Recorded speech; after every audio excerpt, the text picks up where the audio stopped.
बिस्मिल्लाहिर्रहमानिर्रहीम। अस्सलाम वालेकुम। हज़रत इब्राहीम अलैहिस्सलाम ने अपनी नस्ल में रसूल अता किए जाने के साथ खाना काबा की हिफाजत की दुआ भी की थी। अल्लाह पाक ने ये दुआ कबूल फरमाई, रसूल भी अता फरमाए और खाना काबा की हिफाजत भी की। वो इस तरह के 2500 साल तक किसी ने खाना काबा पर हमला ही नहीं किया, और जब अब्राहा ने हमला किया तो अब्दुल मुत्तलिब ने अल्लाह ताला के भरोसे पर साफ कह दिया कि खुदा अपने घर की खुद हिफाजत करेगा। कैसा जवाब दिया था! वो तो बहुत अक्लमंद थे। दरअसल ये सारा वाक़या और ये जवाब सब कुछ अल्लाह की ख़ास मदद दिखाने का इलाही इंतज़ाम था। फिर नन्हे नन्हे परिंदे कंकड़ लेकर आए और अब्राहा के लश्कर पर गिराए, जिससे फ़ौज कुत्तों की तरह मरने लगी। ये वाक़या माह मुहर्रम में हुआ था। उसी ज़माने की बात है। हज़रत अब्दुल मुत्तलिब ने एक ख्वाब देखा कि एक दरख्त है जिसकी चोटी आसमान तक है।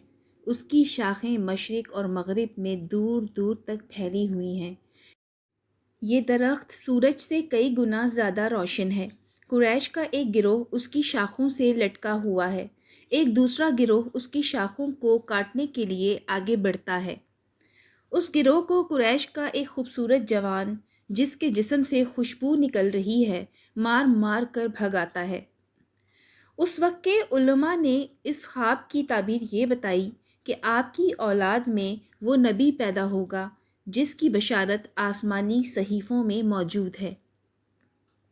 इमाम जलालुद्दीन लिखते हैं कि जब रसूल अक़दस सल्लल्लाहु अलैहि वसल्लम का ज़हूर हुआ तो जनाब हज़रत अबू तालिब कहा करते थे कि मेरे बाप ने ख्वाब में जो मुक़द्दस दरख्त देखा था, खुदा की कसम वो दरख्त मोहम्मद सल्लल्लाहु अलैहि वसल्लम है।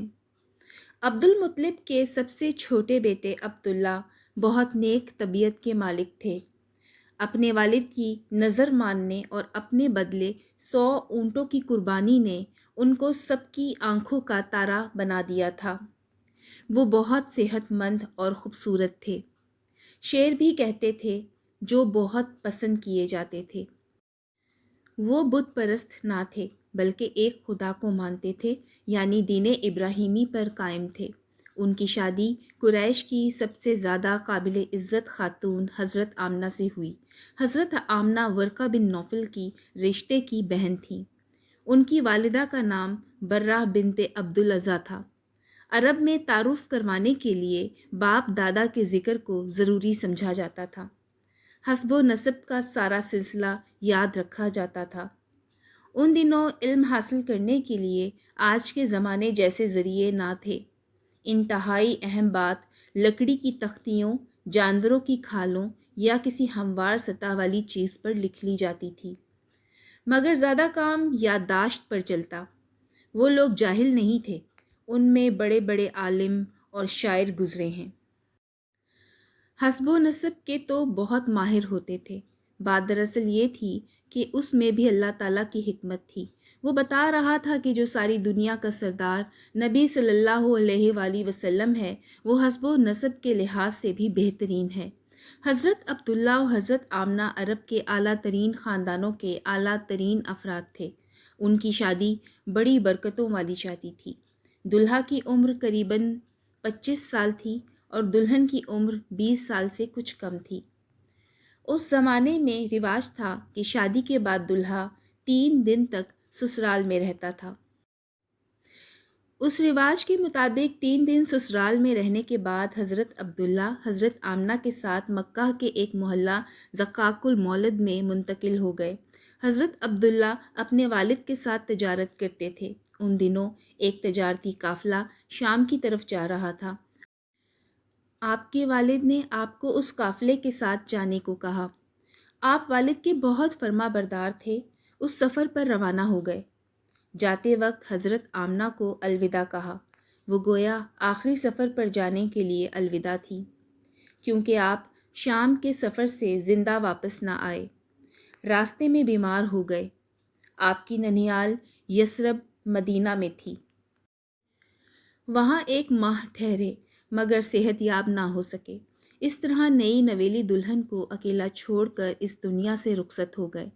आपकी वफ़ात हज़रत अब्दुल मुत्तलिब اور مکہ والوں کے لیے بے حد صدمے کا باعث تھی۔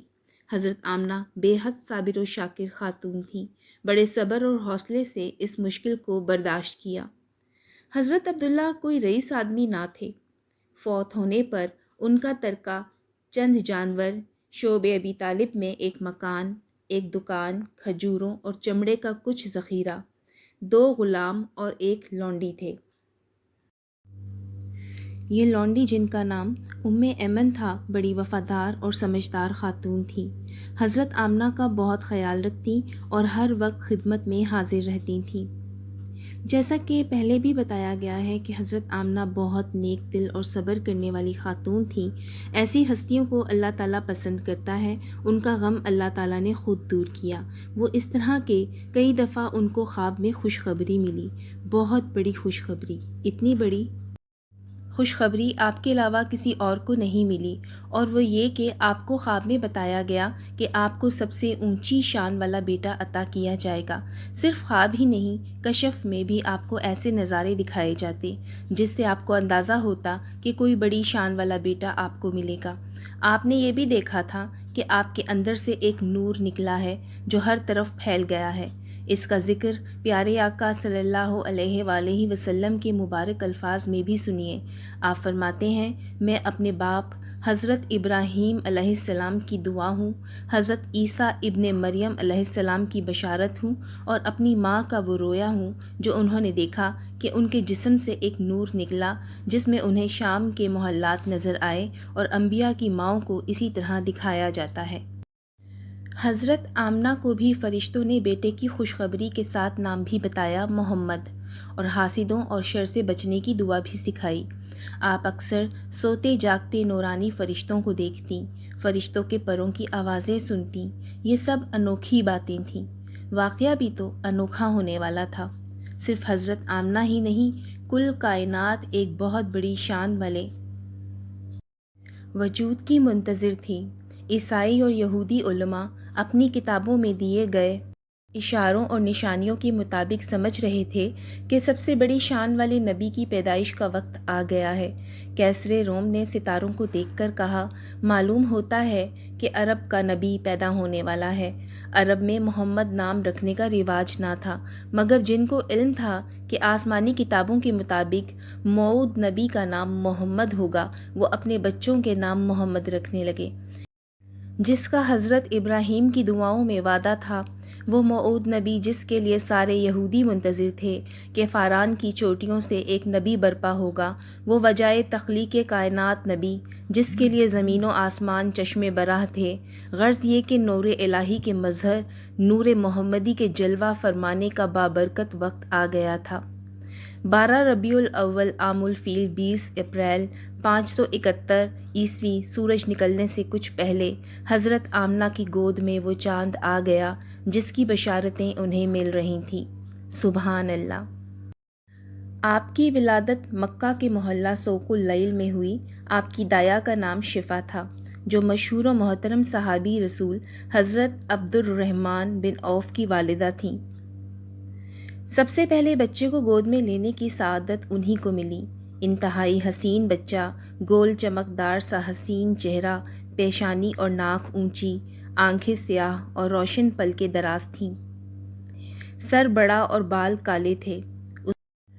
اس وقت آپ صلی اللہ علیہ وآلہ وسلم کی والدہ کو کشف میں دکھایا گیا کہ آپ صلی اللہ علیہ وآلہ وسلم کے ہاتھ میں فتح، نصرت اور غلبے کی چابیاں ہیں۔ آپ صلی اللہ علیہ وآلہ وسلم آسمان سے نور لائے تھے، خود بھی نور تھے۔ آپ کا نام محمد صلی اللہ علیہ وآلہ وسلم رکھا گیا۔ اللہ تعالیٰ نے جب احسان کرنا چاہا تو محمد صلی اللہ علیہ وآلہ وسلم کو پیدا کیا۔ آپ کا نام محمد صلی اللہ علیہ وآلہ وسلم تھا، جس کے معنی ہے نہایت ہی تعریف کیا گیا۔ آپ صلی اللہ علیہ وآلہ وسلم کی خوبصورتی میں خدا تعالیٰ کی خوبصورتی کا عکس تھا۔ آپ فرمایا کرتے تھے، سب سے پہلے جو اللہ تعالیٰ نے پیدا کیا وہ میرا نور تھا۔ بے شک اگر آپ کو آج کی یہ ویڈیو پسند آئی ہو تو میرے چینل کو سبسکرائب کر دیجیے گا اور ویڈیو کو لائک اور شیئر بھی کر دیجیے گا۔